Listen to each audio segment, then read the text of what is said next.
Bem-vindos, amantes do terror. Esta é a segunda parte da história. Caso não tenha visto a primeira, o link está na descrição. Nesta parte 2, Sonia revela a chocante verdade sobre seu marido John, que está se transformando em uma criatura híbrida dos oceanos. Escamas misteriosas, segredos genéticos e um dilema de amor e sacrifício se misturam para criar um pesadelo que desafia a lógica. Aperte o play e mergulhe nesse relato de puro suspense. Meu garfo bateu no prato com um barulho alto.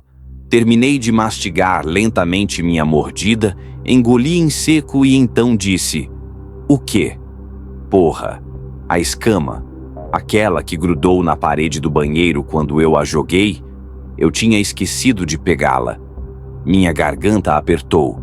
Eu sei que isso deve ter te assustado, mas eles são para um modelo em que estou trabalhando. Um modelo? John, eles pareciam reais. Bem, obrigado, ele riu.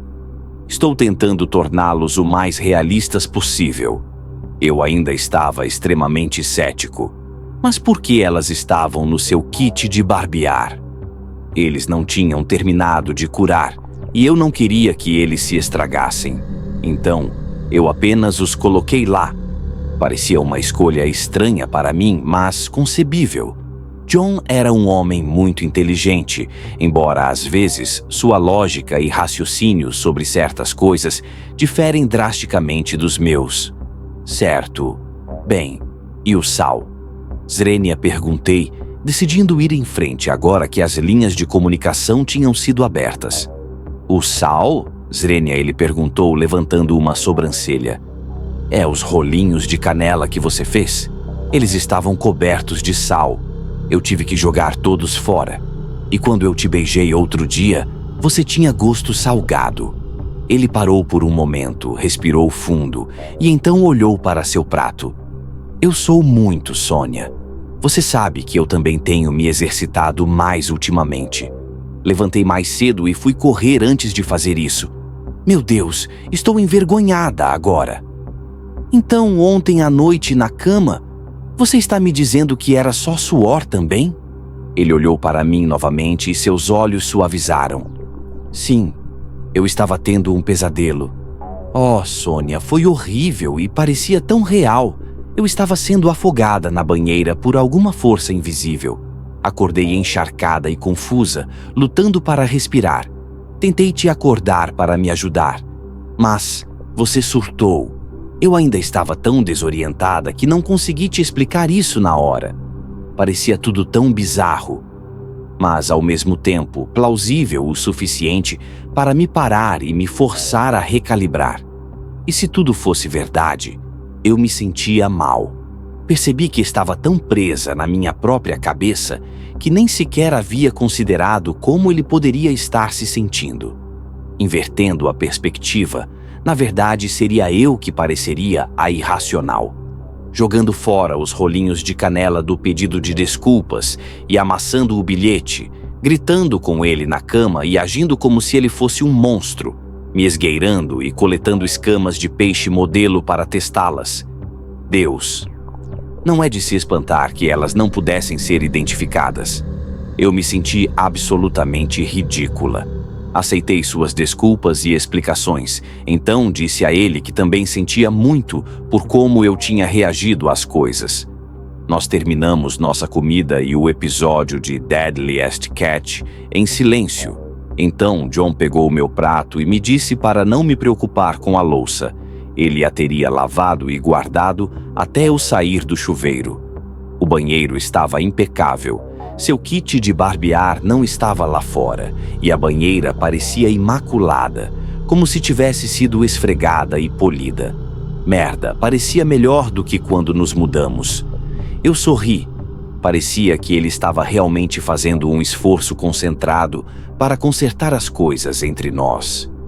Quando saí do banheiro de roupão, ele veio correndo pelo corredor como uma criança, gritando alegremente: "Minha vez!" Eu ri e revirei os olhos. Então fui para a cama para esperar por ele. Ele ficou no banheiro tomando banho por um longo tempo. muito mais tempo do que ele normalmente fazia. Quando ele finalmente saiu, ele imediatamente rastejou para a cama comigo e deslizou seu corpo para perto do meu, colocando seu braço em volta de mim e me puxando para um abraço. Ele estava quente novamente. Ele era John novamente. Fechei meus olhos enquanto ele se inclinava e sussurrava: "Eu te amo, Sônia." Eu disse a ele que o amava também. Ele gentilmente beijou minha bochecha e perguntou: "Você quer desovar?" Meus olhos se abriram e eu lentamente virei meu rosto para ver seu grande sorriso cafona pairando sobre mim. Eu soltei uma risada fraca e nervosa e ele piscou. Era apenas uma brincadeira, embora mal cronometrada. Mas, ainda no mesmo nível do típico senso de humor bobo de John, eu pensei. A tensão no meu corpo começou a desaparecer quando ele começou a passar as mãos suavemente pela minha pele. Fizemos amor apaixonadamente naquela noite. Parecia o mesmo de quando ficamos juntos pela primeira vez, como se toda a magia entre nós ainda estivesse muito viva. Eu adormeci pacificamente em seus braços, com minha mente finalmente em paz. Por um tempo, realmente parecia que eu o tinha recuperado. Quanto mais normal ele agia, mais certeza eu tinha de que eu tinha exagerado o tempo todo. Duvidei do meu próprio julgamento e percepção, me atraindo para acreditar naquilo que eu queria desesperadamente que fosse verdade. Na semana seguinte eu quase tinha esquecido de tudo. Então, uma manhã, tudo mudou. Estávamos na porta da frente, pegando nossas coisas no armário de casacos e nos preparando para sair para o trabalho, quando olhei para baixo e vislumbrei algo estranho. Deitado bem à vista, sentado discretamente na sola do sapato dele, estava um único fio de alga marinha. Não, meu coração afundou. Não era um daqueles lanches de algas marinhas secas que vendem no mercado asiático. Parecia viscoso e molhado, como se tivesse acabado de ser puxado para fora da água. Partes das raízes ainda estavam presas. Eu só tive cerca de meio segundo para processar essa informação antes que ele enfiasse o pé no mocassim. Porra! Ele me acompanhou até o carro e me deu um beijo de despedida. Com os dentes cerrados, forcei um sorriso e fui embora, olhando para ele pelo espelho retrovisor. Ele ficou ali na entrada da garagem e observou meu carro até que comecei a virar à esquerda no sinal de pare no final da nossa rua. Assim que saí da vista dele, pisei fundo no acelerador. Puta merda, pensei, batendo minha mão no topo do volante. Por quê? Por que eu tinha que ver isso? Por que tinha que estar ali? As coisas finalmente tinham voltado ao normal e agora isso? Que porra é essa? Dirigi para o trabalho em um estado silencioso de pânico, tentando desesperadamente me impedir de entrar em uma espiral. É só um pedaço de alga, eu disse a mim mesmo. Não significava nada. Ele poderia estar fazendo pesquisa de campo para o laboratório. Caramba, poderia haver várias explicações perfeitamente racionais sobre como ela tinha chegado lá. Quero dizer, ele era um biólogo marinho e nós morávamos em Bar Harbor, pelo amor de Deus. O oceano ficava a 5 minutos de todos os lugares. Não é como se algas fossem uma coisa incomum de se ver no Maine. Com o quanto as marés recuavam na baía, era praticamente esperado. As coisas entre nós estavam indo tão perfeitamente, melhor do que estavam há algum tempo, na verdade. Eu não podia deixar essa coisinha estranha estragar tudo isso. Eu forcei isso para o fundo da minha mente e tentei me concentrar no meu trabalho. Eu tinha um relatório para terminar sobre gestão pesqueira e meu chefe estava pedindo atualizações de progresso diariamente. Conforme o dia passava, minha mente começou a divagar. Durante meu intervalo para o almoço, comecei a pesquisar no Google. Sintomas de psicose, alucinações, delírios, pensamentos confusos e perturbados. Ok, merda. Isso soou como se pudesse se aplicar a mim tanto quanto a ele. Se estou sendo honesto, eu não tinha certeza do que era real e o que eu estava apenas imaginando. Naquele ponto, a única coisa da qual eu tinha certeza era que um de nós estava tendo delírios. Ou John estava perdendo a cabeça, ou eu estava. Posso confirmar que eu estava definitivamente tendo a parte dos pensamentos confusos e perturbados, no entanto. Sintomas de um tumor cerebral, dores de cabeça, convulsões, alterações na função mental, humor ou personalidade. Essa me atingiu um pouco perto demais da realidade. Mordi o lábio inferior e apertei a tecla Backspace. Tentar diagnosticá-lo usando o WebMD seria impossível. Também serviria para aumentar minha paranoia, que era a última coisa de que eu precisava naquele momento. Eu só teria que continuar observando-o para ver se mais algum sintoma aparecia. Eu estava vasculhando minha salada grega, perseguindo uma azeitona calamata com meu garfo, quando um pensamento me ocorreu. Digitei peixe machado marinho na barra de pesquisa. Vivendo em profundidades de até 4.000 pés, eles pareciam como você esperaria. Pequenas coisas horríveis, com olhos extremamente grandes e esbugalhados, uma boca aberta e virada para baixo, cheia de pequenos dentes afiados e um corpo grotescamente deformado. Lembro-me de pensar em quão aterrorizantes essas criaturas seriam se não fossem pequenas o suficiente para caber na palma da mão humana. Suas escamas eram prateadas e delicadas, assim como as escamas do modelo de John pareciam. Se John estava fazendo um modelo, por que ele escolheria um espécime tão feio? Muito menos um pertencente a um gênero que não estava nem remotamente em seu reino de estudos. Suponho que ele poderia ter se interessado pessoalmente por esse peixe em particular, mas eu ainda não entendia o porquê. Então continuei lendo. Existem 7 espécies documentadas de Argyropelecus, também conhecido como peixe-machado prateado.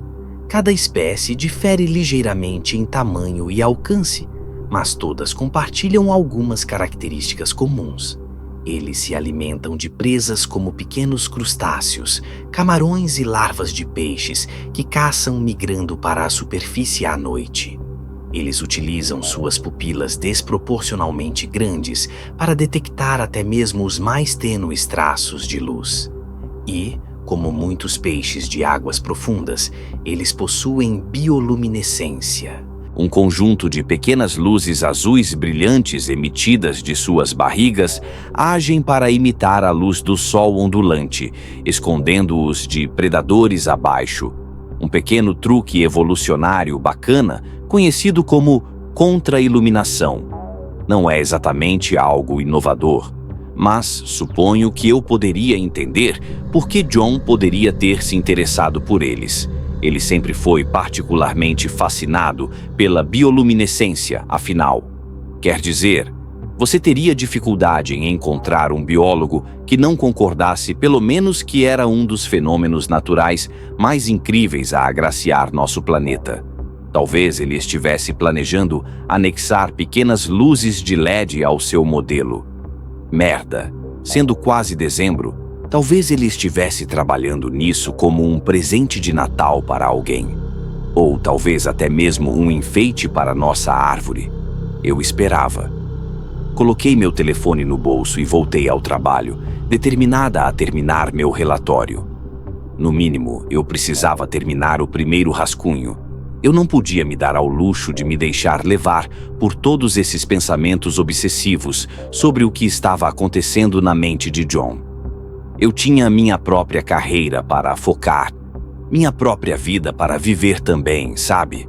Consegui concluir meu relatório até o fim daquela tarde. Não foi meu melhor trabalho, admito, mas era algo para mostrar ao meu chefe no dia seguinte. O veículo de John já estava na garagem quando cheguei em casa. Percebi que o portão do quintal estava aberto e a mangueira estava saindo da torneira da frente, mas não pensei muito nisso naquele momento. Entrei e vi sua bolsa de campo caída no chão em frente ao armário de casacos. Nenhuma das luzes estava acesa e a TV estava desligada. John? Zrenia. Nenhuma resposta. Coloquei minha bolsa no chão ao lado da dele e fui até a cozinha. Suas chaves e moedas estavam em cima da ilha, mas, fora isso, o cômodo estava exatamente como o deixamos naquela manhã. Pensei na mangueira. Talvez ele esteja cuidando do jardim no quintal? Espera, em meados de novembro? Não, Sônia, se recomponha. Minha vontade persistente de explicar comportamentos estranhos para manter o status quo começou a prejudicar seriamente minhas habilidades de raciocínio indutivo. Minha busca por ele teve que ser interrompida, no entanto, a pedido da minha bexiga. Eu me arrastei até o banheiro, acendi a luz e corri para o vaso sanitário para me aliviar. Dei descarga, lavei as mãos e fechei a torneira. Quando o fiz, pude ouvir um gotejamento vindo da banheira. Mas não era o som de plop que a água faz quando atinge uma superfície seca. Era o plunk, plunk, plunk que você ouve quando está pingando em mais água abaixo. Meu sangue gelou e minha mão começou a tremer quando estendi a mão em direção à cortina do chuveiro. Inspirei fundo pelo nariz, expirei pela boca e então puxei a cortina para trás. Lá estava John. Ele estava deitado ali, completamente submerso e imóvel, com os olhos fechados e os braços cruzados sobre o peito. Grandes pedaços de gelo flutuavam na água ao redor de seu corpo. Meu coração parou. Caí de joelhos, gritei seu nome e estendi meus braços para tirá-lo da água. Então, seus olhos se abriram. Suas pupilas estavam fortemente dilatadas, cobrindo quase todo o diâmetro de sua íris, e ele estava me olhando tão intensamente que parecia que seu olhar perfurava diretamente as profundezas da minha alma. Eu caí para trás e comecei a me esforçar para garantir um apoio para os pés no tapete felpudo abaixo de mim. Enquanto eu tentava desesperadamente me levantar, o corpo de John começou a se erguer da água. Os cantos de sua boca começaram a recuar lentamente em um sorriso antes que ele proferisse. Ei, Sônia, eu te assustei? Pisquei algumas vezes, completamente estupefato pela audácia dessa pergunta. Então, a reação visceral que eu havia internalizado de repente borbulhou e irrompeu na superfície. John! Eu gritei e minha voz começou a falhar.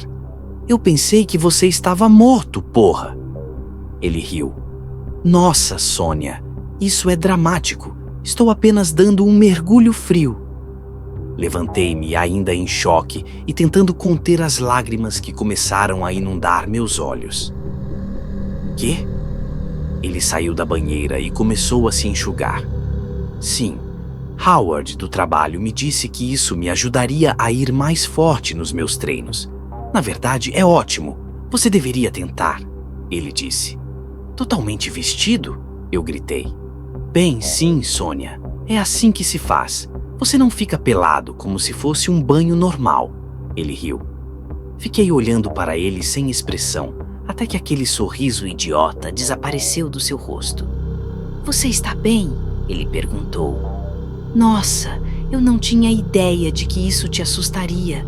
Sinto muito. Eu não tinha certeza se acreditava nele ou não. Mas esse não era meu foco na época. Eu estava chateada e magoada. Eu queria gritar e chorar e bater meus punhos contra seu peito. Como ele podia ser tão desdenhoso, tão insensível? Mas eu sabia naquele momento, tentar transmitir esses sentimentos a ele não faria bem. Nem continuar a questioná-lo. Está tudo bem, eu disse. Certamente não estava bem, mas eu não queria que ele pensasse o contrário. O pânico ainda não tinha deixado meu corpo, e com ele veio um tipo de comportamento calculado que só posso atribuir ao puro instinto de sobrevivência. Deixei que ele pensasse que eu tinha superado e comecei a preparar o jantar. Era terça-feira, então eu estava fazendo tacos. Clichê, eu sei, mas era só uma das minhas coisas. Depois que ele se secou e trocou de roupa, ele entrou na cozinha e sentou-se na ilha. Eu não me virei para olhar para ele, eu só continuei mexendo a carne moída na panela. Sabe, ele disse, Ultimamente tenho desejado frutos do mar. Fiquei paralisada no lugar, segurando firmemente a colher de pau. Talvez na próxima terça-feira possamos comer tacos de peixe. Ou mais tarde, nesta semana, podemos experimentar camarão scampi. Ele continuou. Precisei de todas as minhas forças para não reagir, mas continuei mexendo e respondi. Sim, claro. Parece bom, posso procurar algumas receitas. John nunca pediu frutos do mar antes. Ele comia se lhe oferecessem, mas nunca foi um dos seus pratos favoritos. Ele estava me testando? Se sim, eu esperava ter passado. Nós comemos, assistimos TV e então eu fui ao banheiro tomar banho. Esta era a minha chance. Abri a torneira da banheira, tranquei a porta e fui direto para o kit de barbear dele no balcão. Meu coração estava batendo forte no meu peito enquanto eu abria o kit, sendo extremamente cuidadoso para não mexer em qualquer conteúdo que estivesse escondido lá dentro. E sim, eu encontrei exatamente o que temia encontrar. Mais escamas. Muitas delas, prateadas, delicadas, mas dessa vez, secas. E horrivelmente, elas estavam salpicadas com pequenas gotas vermelhas do que parecia sangue. Eu me inclinei mais perto e peguei meu telefone para começar a tirar fotos. Quando dei zoom, notei que preso à borda interna de cada escama havia um meio anel de tecido de cor bege. Carne. Era carne humana. Filho da puta. Larguei meu telefone e agarrei o balcão para me equilibrar, mas a sala já estava girando. Eu tinha que continuar respirando. Eu tinha que me mover. Eu tinha que desligar a água. Corri para a banheira e a fechei bem antes que ela transbordasse. Pontos escuros começaram a aparecer na minha linha de visão, e o sangue sumiu do meu rosto enquanto uma onda avassaladora de tontura varria meu corpo. Com medo de desmaiar, abaixei-me no chão ao lado da banheira e me concentrei nas ondulações da água, tentando me aterrar. O misterioso sedimento branco havia retornado, revestindo cada canto e rachadura da banheira. Pequenos pedaços dele estavam flutuando por toda a superfície. Como ele pôde ter retornado tão rápido? E tanto? Estendi a mão e arranquei o pedaço mais próximo da água. Era macio e começou a se desintegrar nas bordas. Então, sem pensar, levei-o à boca e provei. Sal. Meu mundo parecia estar se fechando sobre mim. Não importava quantas vezes minha mente repetisse a palavra não, os fatos permaneciam. Eu não conseguia desejar que isso desaparecesse. Eu me sentia quebrado e completamente perdido. Não havia nada que eu pudesse fazer, exceto tentar passar pelos movimentos do resto da noite. Tomei banho, me vesti, fui para a cama e fingi estar dormindo. Demorou cerca de 1 hora para ele rastejar para a cama ao meu lado, depois outra para confirmar que estava dormindo. Assim que ele começou a roncar, rolei na cama para encará-lo. Levantei as cobertas e olhei para seu corpo. Preciso verificar, pensei.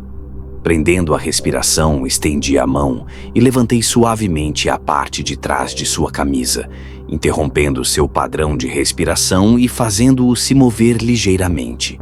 Soltei, mas me aproximei. Ser pega inspecionando seu corpo dessa forma dispararia alarmes de que eu estava atrás dele.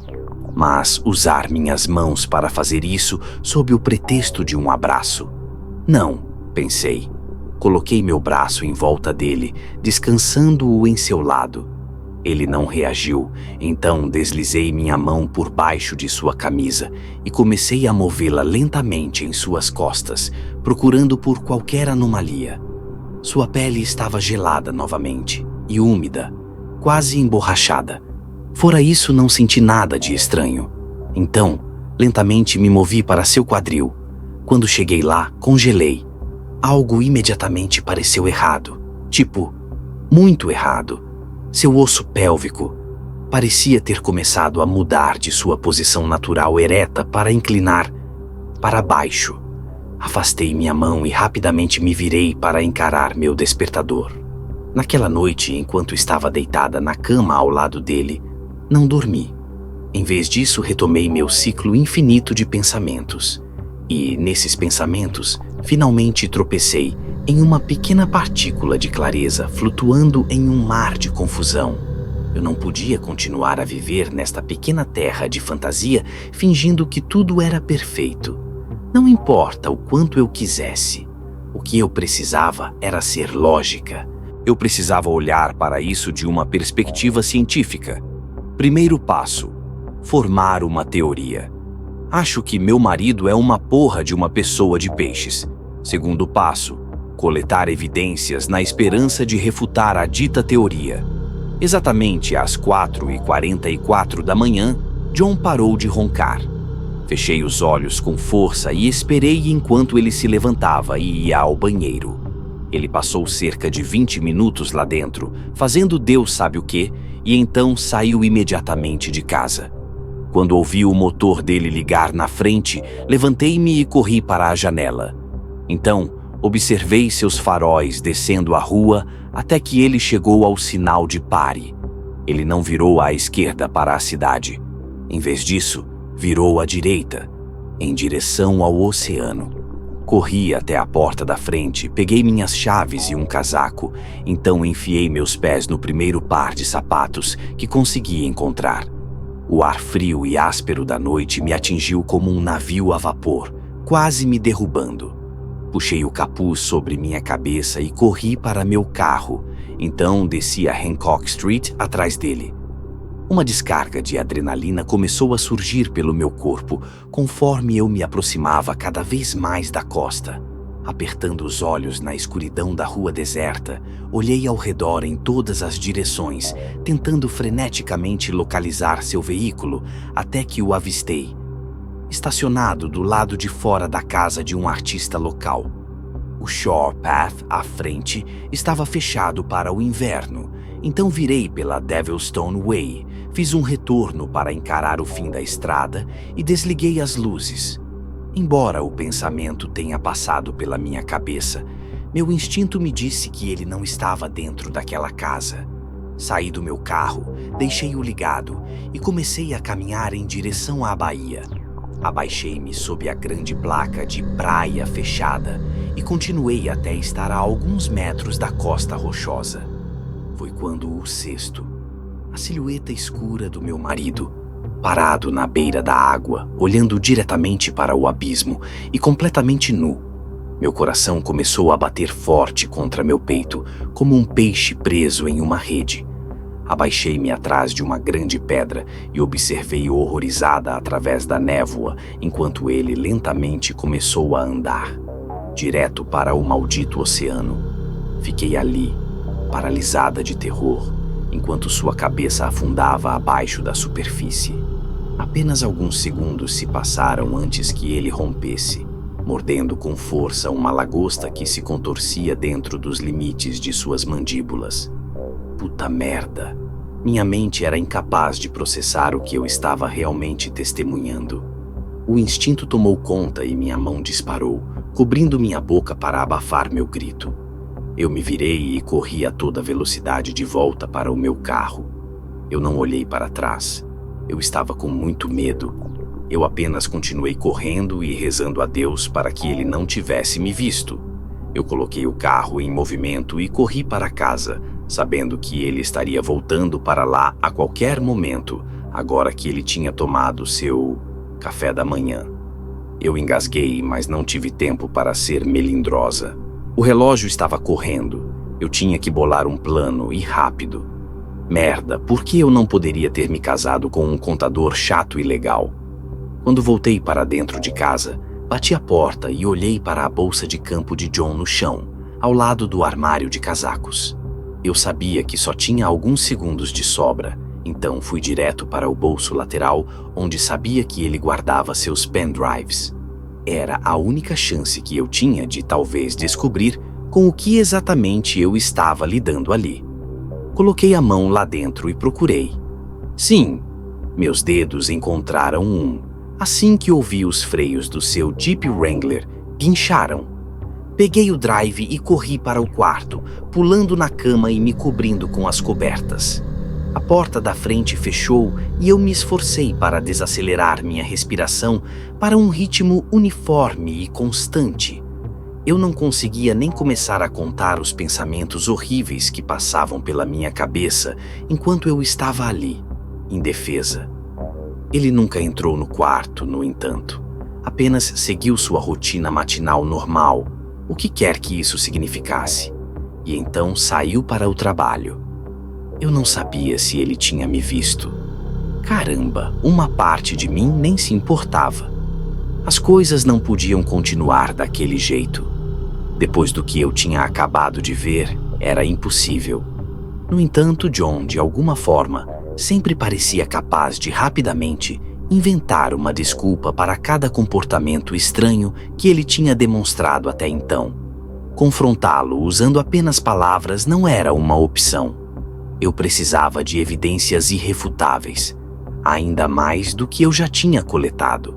Liguei para meu chefe dizendo que estava doente e que não conseguiria ir trabalhar.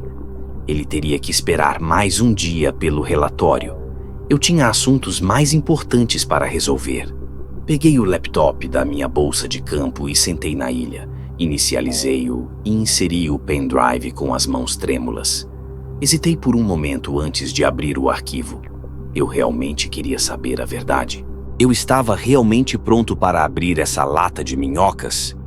Eu sabia que, daquele ponto em diante, não havia como voltar atrás. Inspirei lentamente, profundamente, então cliquei. No topo da página estava escrito: Laboratório Biológico MDI. Pioneirismo em novas abordagens em medicina regenerativa. Porra, Jéssica estava certa. Devo ligar para ela? Não, não posso. Ela deixou claro que não queria se envolver. Eu estava sozinho com isso. Com a respiração suspensa, continuei. O que se seguiu foi uma parede de texto cheia de jargões científicos. Vou poupá-lo dos detalhes complicados e resumir o melhor que puder em termos leigos. Pesquisadores foram capazes de criar sistemas de bioluminescência sintética, modificando uma enzima específica chamada luciferase, usando um processo conhecido como evolução direcionada. Isso permitiu o uso em várias aplicações, incluindo órgãos e tecidos profundos de outros animais vivos. Sim, você ouviu corretamente. Existem mais de 40 sistemas bioluminescentes conhecidos no mundo natural, mas apenas 11 deles puderam ser recriados e utilizados por cientistas com essa tecnologia específica.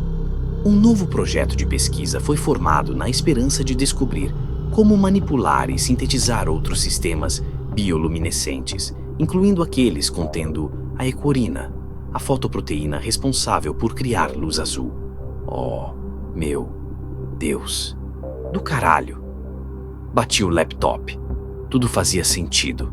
A pele úmida, o sal por todo lado, os mergulhos frios, a lagosta. Cristo, tudo isso. Filho da puta.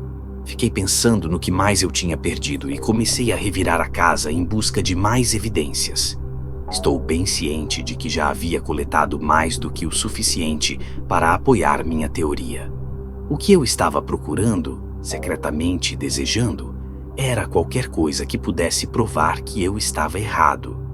Em vez disso, encontrei mais escamas de peixe secas escondidas em diferentes gavetas por toda a casa. Encontrei sal cobrindo os cantos do piso, formando crostas nas bordas dos rodapés. Na lata de lixo do banheiro, havia várias cabeças de camarão, escondidas sob maços de papel higiênico viscoso. Lembrei-me da mangueira e fui até o quintal para ver o que ele estava fazendo. Um buraco gigante foi cavado no meio do nosso quintal e preenchido com água, criando um enorme poço de lama que se estendia por quase todo o comprimento da cerca. Uma dúzia ou mais de sacos vazios de sal de aquário estavam descartados na grama ao lado dele. Eu sabia com cada fibra do meu ser. Mas eu ainda precisava ouvi-lo dizer isso. Era a única maneira de eu ter alguma chance de ajudá-lo. Eu estava convencido de que isso tinha que ter sido algum tipo de acidente horrível. Ele tinha se envolvido com essa pesquisa suspeita de alguma forma, e talvez ele tivesse se cortado enquanto manipulava parte do material genético. Se eu pudesse apenas encontrar uma maneira de forçá-lo a me contar o que aconteceu, se eu pudesse encurralá-lo em um canto onde ele não pudesse mais negar, então talvez juntos pudéssemos tentar reverter o que quer que estivesse acontecendo com seu corpo, ou pelo menos impedir que piorasse. Eu esperava. Entrei em casa, sentei-me diante do laptop e voltei para a primeira coisa que pesquisei quando toda essa merda louca começou: Hatchetfish. E então, com cerca de 4 horas até ele voltar do trabalho, formei uma hipótese e criei um plano. Atum, um dos maiores predadores do oceano, um assassino desavisado à espreita nas profundezas do Atlântico. O mercado local de frutos do mar estava em promoção naquela semana. Bifes de atum recém-cortados por $10,99 o quilo. Dirigi até a cidade e comprei 2 bifes grandes, junto com os ingredientes necessários para fazer um molho de limão e alcaparras. Então voltei para casa disparada, com meus pensamentos a mil. Eu precisava de uma vez por todas expô-lo como o homem-peixe que eu sabia que ele era. Provocar uma resposta tão extrema, tão inegável, que seria impossível para ele esconder ou explicar. Olhei para o meu relógio. 15 horas e 41 minutos. Faltava pouco mais de 1 hora. A comida não levaria quase tempo algum para ser preparada. Então usei os momentos restantes que tinha sozinha para folhear nosso álbum de casamento. Sentei-me no sofá com lágrimas se formando atrás dos meus olhos, enquanto refletia sobre o quão feliz aquele dia foi para nós. O melhor dia das nossas vidas. Os últimos 5 anos com ele tinham sido realmente tão perfeitos. Eu não conseguia entender por que, ou mesmo como tudo tinha dado tão errado tão rápido. Tudo o que eu sabia era que eu tinha que tentar consertar isso. Eu tinha que trazer John de volta. Afundei nas almofadas e comecei a abraçar a almofada ao meu lado. De repente, meu telefone vibrou, me sacudindo de volta para uma posição ereta. Indo para casa. Hora de ir. Fechei o álbum de fotos, limpei os olhos e fui para a cozinha. Comecei com o molho primeiro, misturando tudo em cerca de 10 minutos e lembrando de reservar algumas fatias de limão para usar como guarnição. Então comecei a selar o atum, 1 minuto e meio de cada lado. Coloquei 2 pratos na ilha e respirei fundo quando o ouvi entrar na garagem. Meu corpo inteiro tremia, mas eu sabia que tinha que tentar ficar calmo. Não podia arriscar assustá-lo antes que ele estivesse em posição. Ei, ele disse com um sorriso confuso ao entrar na cozinha. Parado estrategicamente em frente à panela no fogão, respondi: Ei, John, tenho uma surpresa para o jantar hoje à noite. Ele sentou-se e cheirou o ar intensamente. Então ele parou e o sorriso lentamente desapareceu de seu rosto. Seu pomo de Adão saltou para cima enquanto ele engolia em seco e suas pupilas começaram a dilatar. O que foi? Ele perguntou, nervoso. Peguei a panela do fogão e rapidamente coloquei um dos bifes no prato na frente dele. Atum, eu disse. Ele olhou para baixo e seus olhos se arregalaram. Quando comecei a despejar o molho sobre seu bife, suas narinas se dilataram e ele começou a respirar pesadamente. Espremi um pouco de suco da fatia de limão em volta do prato dele. Mas eu estava tão focado em observá-lo para uma reação que acidentalmente esguichei uma gota em seu olho. Ele não vacilou. Em vez disso, 2 pálpebras internas verticais rapidamente deslizaram de cada canto, encontrando-se no meio com um esmagamento. Minha boca se abriu e eu engasguei. Larguei a cunha e arranquei minha mão, mas antes que eu pudesse reagir totalmente àquele horror, outra começou a se desdobrar na minha frente. Em seu estômago, por baixo de sua camisa havaiana de botões, um conjunto de 6 pequenas luzes azuis começou a brilhar. Pulei para trás, tropeçando no banco do bar ao meu lado e batendo forte no chão. Rapidamente me levantei de novo usando a ilha como alavanca. Então apontei meu dedo para John e gritei: "Eu sabia disso!" Sua expressão permaneceu neutra enquanto ele olhava para sua barriga brilhante, então de volta para mim. Eu finalmente o peguei. De jeito nenhum ele conseguiria se livrar desse gancho. Não havia nada que ele pudesse dizer, nada que ele pudesse fazer. Agora, ele teria que admitir para mim o que realmente estava acontecendo. Sônia, estou morrendo. Essas 3 palavras tiraram o vento das minhas velas. Meu peito apertou e meu braço caiu de volta para o meu lado. Nono, o quê? Ele abaixou a cabeça enquanto afastava o prato de si e sussurrou: "Achei que tinha mais tempo, mas nada que tentei funcionou. John, me diga o que aconteceu com você." Zrenia. Ele respirou fundo e começou a falar. Quando tudo isso começou, eu nunca pensei que chegaria tão longe. Durante as primeiras semanas, eu rapidamente comecei a perceber que algumas das mudanças eram, bem, mais do que eu esperava. Sônia, eu juro, eu tentei impedir, eu tentei consertar, mas eu não consegui me impedir de voltar. Eu não sei, eu comecei a gostar. John, você está me dizendo que fez isso consigo mesmo, de propósito? Ele olhou para mim e uma única lágrima preta escapou de seus olhos, escorrendo pela lateral de sua bochecha. Eu não sabia o que aconteceria, ele disse com a voz trêmula de vergonha. Bem, isso vai parar agora! Eu gritei. Ele se levantou lentamente do banco do bar e colocou a mão no meu ombro. Olhando nos meus olhos, ele disse: "É tarde demais." John, por favor, temos que contar a alguém. Temos que pelo menos tentar te ajudar. Eu implorei. Ele balançou a cabeça, seu rosto estava carrancudo e coberto de mais manchas pretas. Tomei doses demais. Os efeitos são irreversíveis neste momento. Tenho tentado fazer tudo o que posso para tornar a vida em terra mais confortável para mim, para poder ficar aqui com você. Mas está se tornando cada vez mais insuportável a cada minuto. Sinto muito, Sônia. Eu queria te dizer, eu realmente queria, mas eu simplesmente não conseguia. Por favor, me perdoe. Naquele momento, a terra parou de girar. Todo o som escapou da sala e fiquei apenas com o baque ensurdecedor do meu batimento cardíaco inundando meus ouvidos. Eu não conseguia pensar. Eu não conseguia respirar. Eu não conseguia chorar.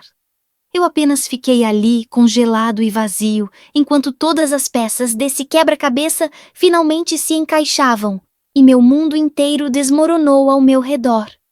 Meus joelhos cederam e eu caí para frente em seus braços. De alguma forma, eu me permiti perdoá-lo pelo que ele tinha feito a si mesmo, por cometer esse ato de traição que cortou tão profundamente. Ele não tinha feito isso para me machucar.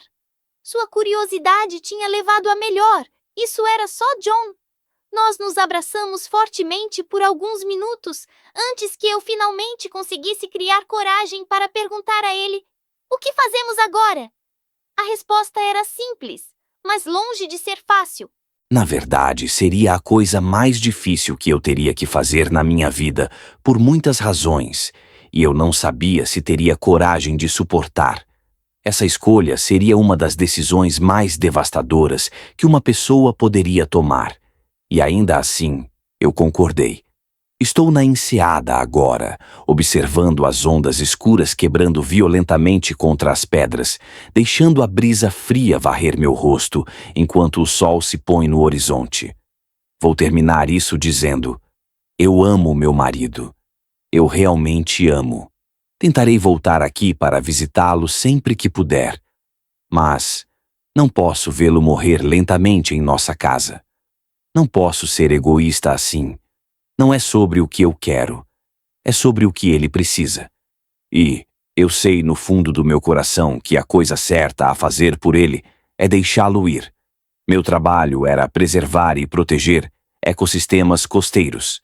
Mas, hoje, em vez de um relatório, estarei entregando minha demissão. Para qualquer um que esteja lendo isto, sinto muito, mas a verdade é: não tenho ideia do que acabei de liberar naquela água. E liberar para o mundo